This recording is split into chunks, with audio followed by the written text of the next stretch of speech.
Hi, this is Eric Martin with Board Game Geek. I'm here with Brian Born-Mueller from Asmodee North America looking at stuffed Fables by Jerry Hawthorne.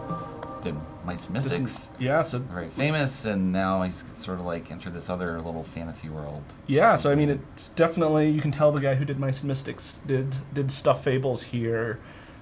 This is really a game designed for gamers to be able to play with their kids. Yeah. It's a co-op game, and the really cool thing in this is what they call the storyboard. So the board in the game is this big storybook.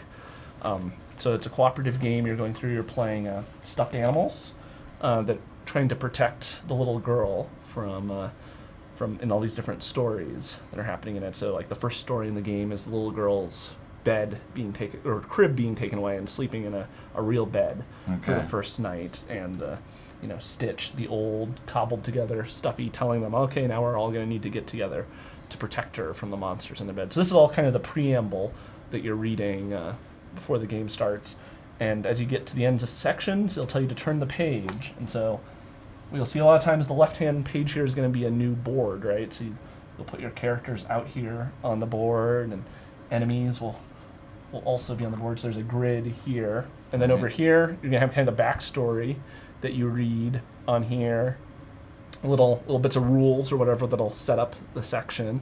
Whenever the game introduces some new mechanics or things, there's a QR code here you can scan, and Rodney Smith will pop up on your phone and explain how to play parts of the game, which is pretty cool, right there on YouTube.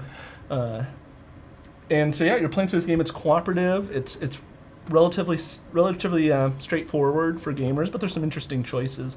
The kind of main mechanism in the game is on your turn you're drawing these colored dice out of the bags, and the different colors of dice are better at different types of actions, moving and attacking and that kind of thing.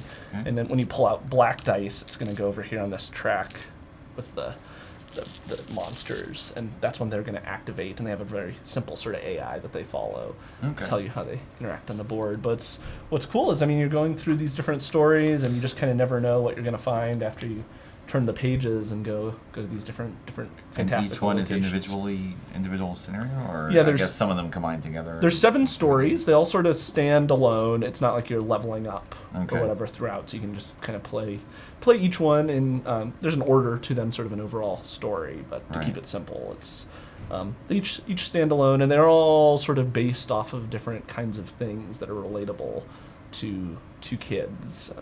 Like I said, with the example of the first one being kind of moving into the bed and things like that. That's right. But sort of mixing fantasy and real things that the kids deal with. Yeah, so it's very exciting. Really came out very recently. There's been a really great response to it so far. I think there's lots of people that want to share games with their kids, but actually want something that's fun for them too. So. And you have a lot of stuff to paint. Lots of minis, yeah. If you're into. I've seen so many people already post things, mostly Lumpy. Seems to be particular favorite. Yeah, the elephant. And, a lot of people have been painting. Yeah, I saw somebody made a Theodora cake. I don't know if you saw the cake. Somebody made a cake. No. Yeah. Okay. So it's. That's right. Lots to do. Other things to do with your family. Yeah, absolutely. All right. Thank you very much, Brian. Absolutely. For Review of Stuffed Fables.